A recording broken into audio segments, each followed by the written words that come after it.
welcome to Pivoting to Meet the Needs of Education 4.0. I know we're super excited about this panel, and we'd like to take some time today here to talk about what core concepts students need to master for success as we head into the mid-21st century. So our lovely panelists here today will talk and open up some dialogue around innovative ways to enlighten young minds with new and old foundational knowledge. So before we get into our discussion section here, I'm just going to take a minute to go through a couple of housekeeping items. So for those of you guys in the audience, if you could, please take a moment to make sure that your microphone is muted. I don't hear any feedback from anyone out there, but just so we don't interrupt our discussion today. Find your mic in the lower left-hand corner. We also do have over here to your left on this web screen some house rules. You can click the upper right-hand panel there to refresh the page. You can click the magnifying glass to zoom in. These are just some keyboard cheats on how to interact in this world. Additionally, if you guys do have any questions too, please feel free to send them through the public chat there in the bottom left-hand corner of your screen. So if you guys have any questions on our panel, we'll address them towards the end of our discussion, so you can send them through at any point. Otherwise, I'd like to take a moment and give each one of our panelists the opportunity to introduce themselves. Why don't we start there on the end with Eric? Yes, I'm Eric Ogden with Trinity 3 Technology. We are a hardware provider for schools, so primarily the devices that students are using, along with services to help those schools deploy the devices to their students as it relates to that, as well as professional learning that ties into that. Thanks, Eric. Tim, go ahead.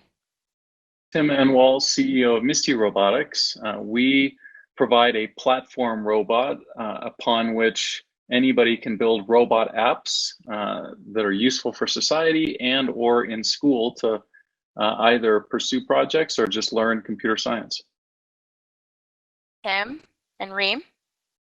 My name is Reem Thackeray. I'm here with Ridorium. We are a reading comprehension program in science. We work with students starting in 3rd grade and we work up to the 8th grade.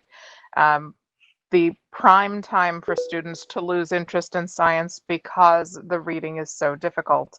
We are interactive and web-based, so we make it engaging and motivating for the kids. Wonderful, thank you. And then over here, we have Pam. Pam, we're not getting any audio from you. Try again. And I'm here representing, we are a technology research from devices, network, data center, hardware, storage, professional development. We offer the whole day representing. Thank you, Pam. And then on the end there, we have Jay.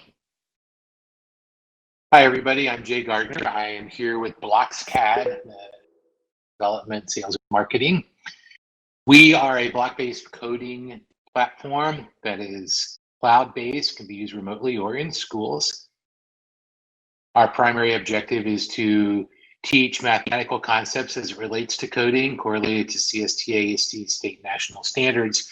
So students, as they learn how to code and continue with their projects, are actually strengthening skills that they need and that they're measuring on for mathematics, computational thinking skills. My side job is I work with ARC Capital Development as a consultant for startup companies, and I do a lot of work in K-12, particularly with professional development, special needs, and so on. That's great. Thank you, Jay, and thank you, panelists. And lastly, I'm Angela Bloom. I'm the Director of Marketing here at the Douglas Stewart Company, and I'll be moderating today's session. All right, so let's go ahead and get started. So the current 4th Industrial Revolution may impact as many as 50% of future jobs, with tremendous technological progress changing how people work. As a result, classrooms really need to focus on developing students in key areas that will continue to grow with technological advancement. So panelists, question, In your opinions, what are some of the core fundamental learning areas to focus on in the next several years, and consider both for K-12 and higher ed? I can looking at specifically at K-12 because then skills we're going to are going to be digital literacy and really trying to through the volume of information out there, evaluate and figure out what's valid. Pam, I'm going to interrupt you for 1 second there. If you could click the gears in the upper right-hand corner and click reinitialize voice, I think we're having a little bit of audio problems.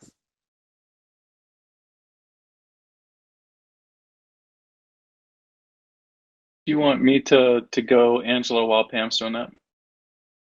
Sure, of course. From my perspective, running a robotics company, I think one of the primary things we have to understand is teaching kids rapid iteration, rapid prototyping, real fast experimentation and adjustment, and then also recognizing that robotics is really sort of the culmination of the industrial age and the technological age.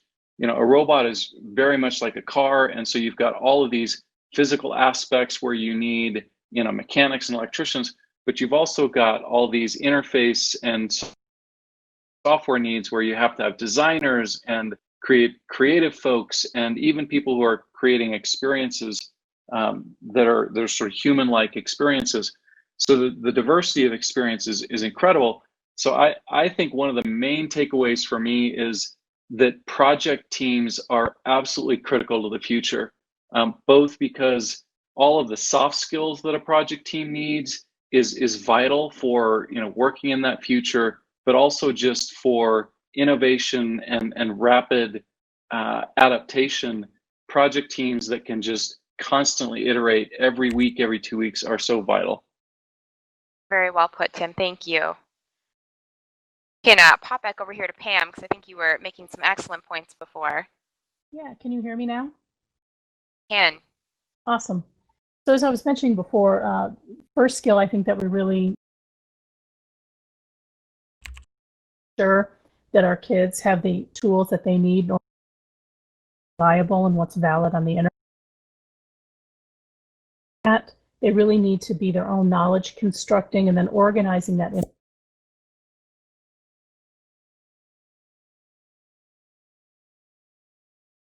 Pam, did we lose you? No, I'm here. Oh, okay. Go ahead. I'm sorry. Then the last piece would be the 4 C's. All tied together moving forward.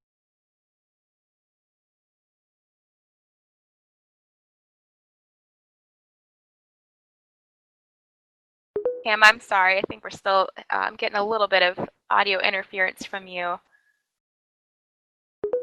That last part, but what you were saying, I think, was absolutely spot on, and maybe we can return to you in just a moment.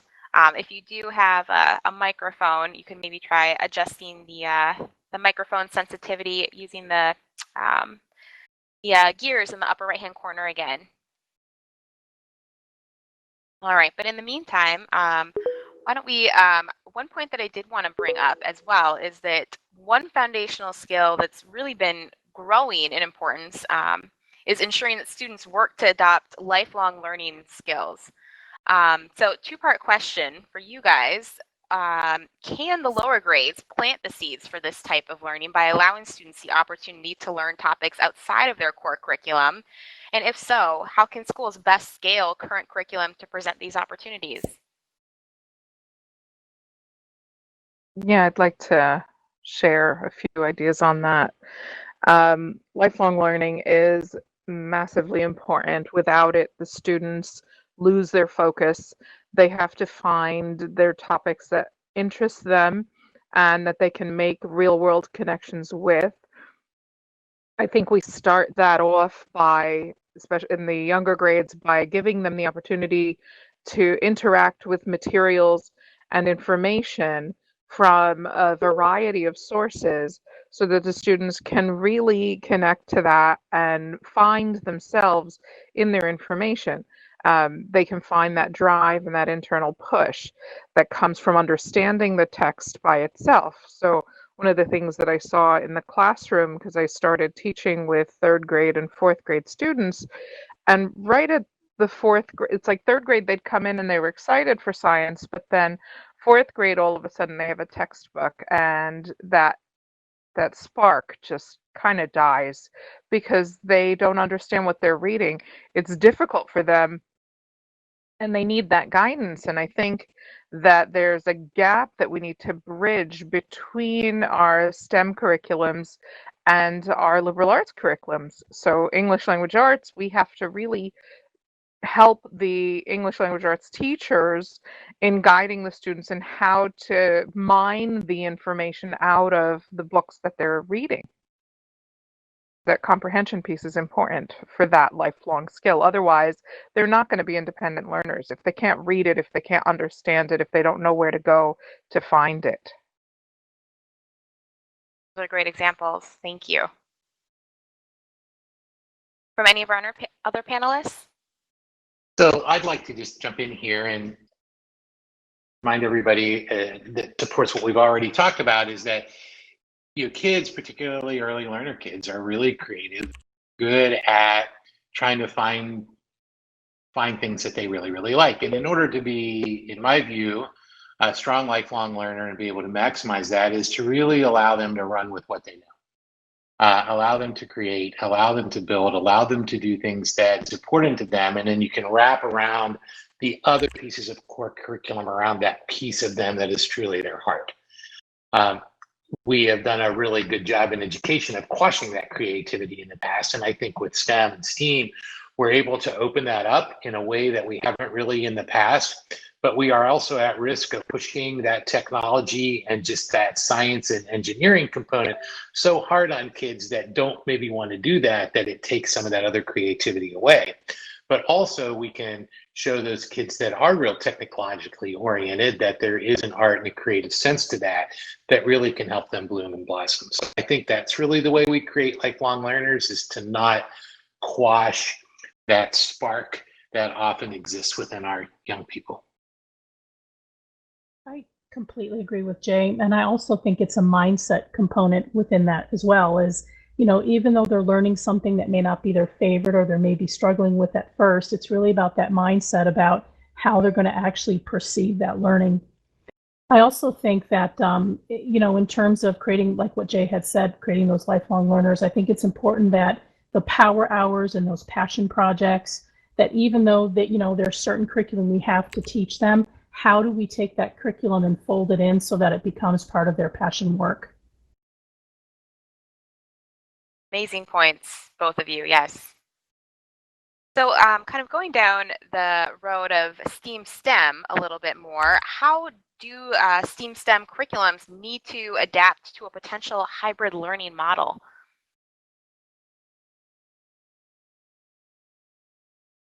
Many of the companies that are out there today are actually transforming some of their platforms in order to be more accessible for remote learners.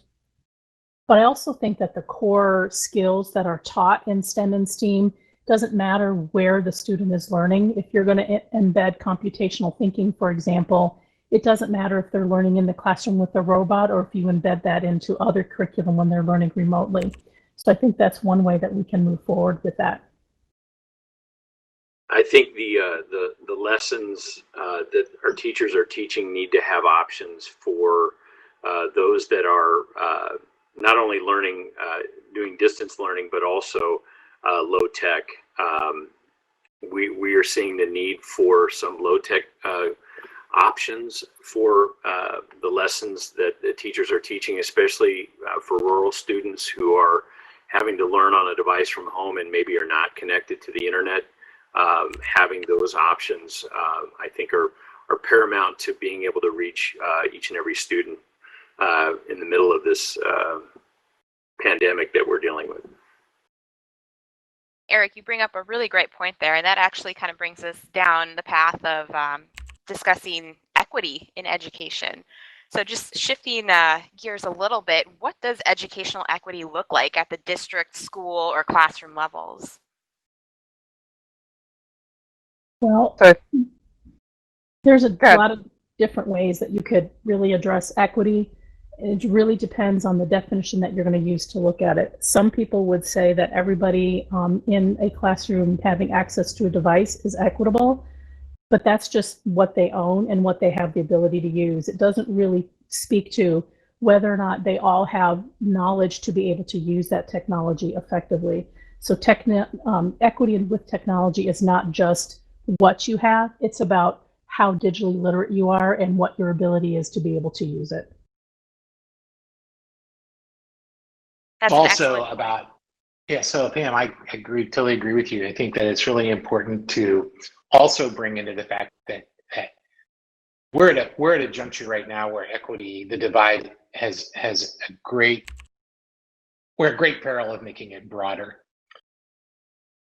And we got to figure out what to do. And I don't have an answer to that, to be quite honest. I do know that if you think about a typical school environment, there are kids that don't really always like to use technology.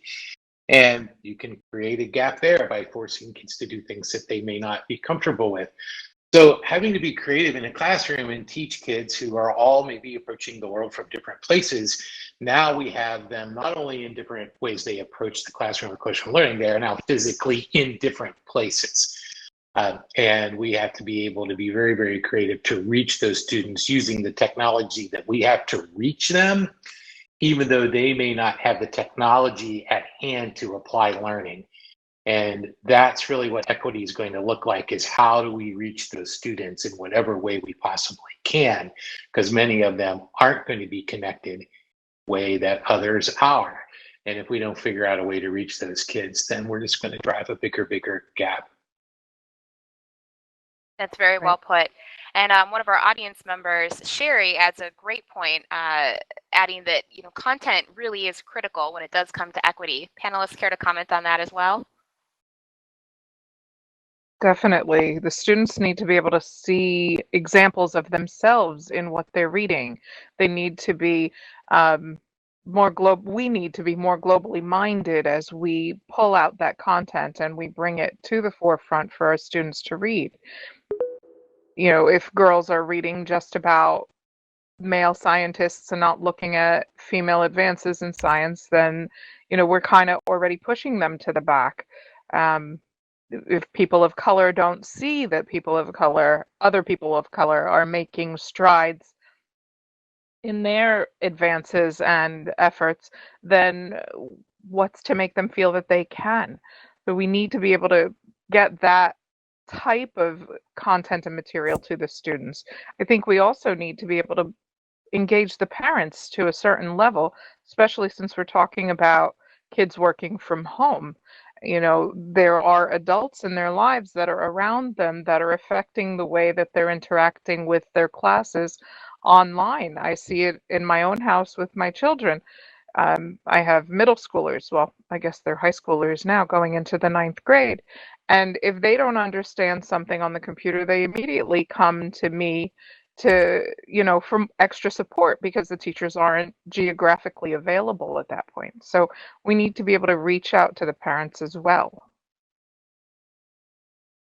I would add one other point, Angela. From our perspective, we apprenticed 3 women software developers. One had worked at Macy's, one was a trader at Scottrade, and now they're very productive software engineers. And essentially, we did that by applying resources to create greater equity. And I know the thought of applying greater resources to those who are disadvantaged may be controversial, but we've had real success in creating a more equitable workforce by simply applying more resource, and we're about to become mentors in disadvantaged schools in the Colorado area, helping in robotic projects. So we're applying our resources in a disproportionate way to those who are disadvantaged. Well, that's fantastic to hear, Tim, for that. Okay, let's back up for 1 second to a point that I heard Tim mention earlier, talking about soft skills. So, panelists, how can soft skills be developed in this revolutionary age of ed tech? Skills such as problem solving, critical thinking, creativity, collaboration, leadership.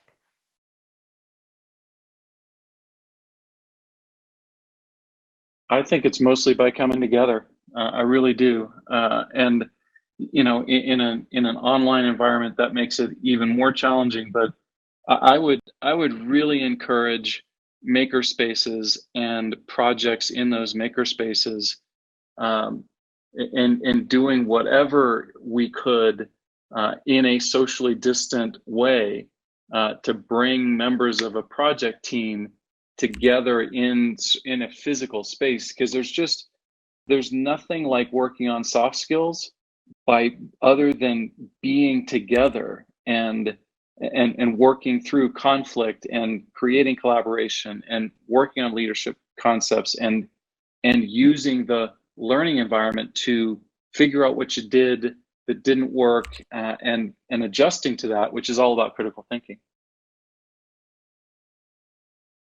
Great response. Definitely agree that maker spaces, play a huge role in those soft skills, especially. Just depends on, how those particular maker spaces are laid out and the opportunities for learning experiences that include all of those, problem solving and critical thinking, just new ways to collaborate. Great point, Pam. Thank you. Tim, I will call on you because I did make a note in one of our earlier discussions. You had mentioned that oftentimes, when innovation is topic, creativity can't be far away. Could you expand on that a little bit more? Because I think that was a great point that you had made earlier. Yeah, absolutely. So, innovation in any environment really is about those learning experiences. And it's about taking those kids through opportunities that they might not have experienced otherwise outside of that environment. So it's really about helping those students design their own learning experiences. And a point I used to like to tell my students when I taught sixth grade is, I can teach you how to Google something, but who creates the stuff that's on Google? And that's really the ultimate goal, is we want them to be the critical thinkers, and we want them to solve the problems that we're not aware of, yet that exist. Excellent point. Panelists, anyone Well, else want to comment on the subject of soft skills? Well, I think that making mistakes such a critical part of innovation, and again, sort of the more rapidly you can iterate, the more rapidly you can make mistakes, the more rapidly you can solve deeper problems. And from a creativity perspective, you just the more different lived experiences that a project team has, whether it's a company, whether it's a group of students, the more those lived experiences are going to be part of the sort of spark of problem solving. And may I add something? Please. So when I look at soft skills, I think a lot about how the students and how we as adults are able to interact and get along in groups. So utilizing technology to be able to help drive the projects, and as we all said, the creativity of the learner. I think Tim said earlier on about how different people bring different things to those projects, but being able to have kids work in good cohesive teams, understanding how different types of personalities can integrate together, and how they may not always work well together. But I think these are skills that, if not careful, technology can separate that. We're really focused on it. They also can help bring that together. And when we talked, I think we talked about this earlier, I can't remember what group it was in. And I think Tim talked a little bit about with robotics. If you look at video game design, then somebody's got to draw the pictures, and story, and somebody's got to do the code, and all these folks need to come together. They have completely different kinds of personalities, but they're really involved around some high-level technological project. And if we don't help them learn soft skills or develop or soft skills that help people work together, then they can't really learn how to achieve the kind of goals that we really need people to achieve by being able to figure out how to get along and work together for a common goal. Right, that whole idea of being in a safe space to open up and share your ideas and thoughts, no matter how different they are, or foreign to others it may be. Just knowing that you can do that without feeling a repercussion of, you know, ridicule or just feeling like they're making fun of you. Absolutely. And it's so important in today's age, especially while working remotely as well. All right, and I know we only have a couple minutes left here on today's panel, and so I'm just going to bring up one final question for our panelists to answer around the subject of pivoting to meet the needs in education. So one student trend on the rise that we've seen is a decrease in attention span. How do schools need to adapt to ensure they continue to engage their student base? The trend for adult learning right now is really to engage in more micro learning in terms of micro credentials for PD with shorter sessions of professional development that are single competency based. And I think we need to look at our student lessons and how we create our lesson plans for students and make sure that they are also incorporating those micro lessons towards a larger learning goal. Yeah, it was very interesting for me once, sitting in a PD that was about how we can engage people with shorter attention spans and using, smaller time periods, bite-sized pieces of information, allowing for people to stop and digest and then go back in. And the person that was doing the PD was lecturing us. So we were sitting there and they were expecting us to just listen, for that length of time. I think we need a little bit more guidance. I think educators in general will need a little bit more guidance in how to do that. Very Yeah, true. it's really, pedagogy of, teaching with technology and how you structure those lessons so that it's not sit and get. Even if you're putting the student in front of a computer to research, it's still sit and get, right? So it's about the other learning activities and how they're going to put all of that learning together to demonstrate what they've learned. Right. Well said. And before we conclude, anything else to add from the remaining panelists up here? No? Okay. Well, first off, I wanted to give a huge thank you to our phenomenal panelists up here today. Thank you guys so much for your thoughts and your considerations and your amazing discussions around this topic. Audience, please hit F4 to give them a round of applause for our panel here today. Additionally, there's been some really great chatter in the public text chat here. So for any of you who want to take this information with you, if you right-click on that content, it will copy all of the text content, and you can copy that into a separate sheet. Because there's been some really great exchanges just even in this text forum here. Additionally, I do want to direct everyone too to wander back over to the expo hall because we have some truly phenomenal partners on display there that have some wonderful solutions that address a lot of the needs that we've discussed here today. So thank you all so much for your time. And again, panelists, thank you as well. Great rest of your day, guys. Thank you.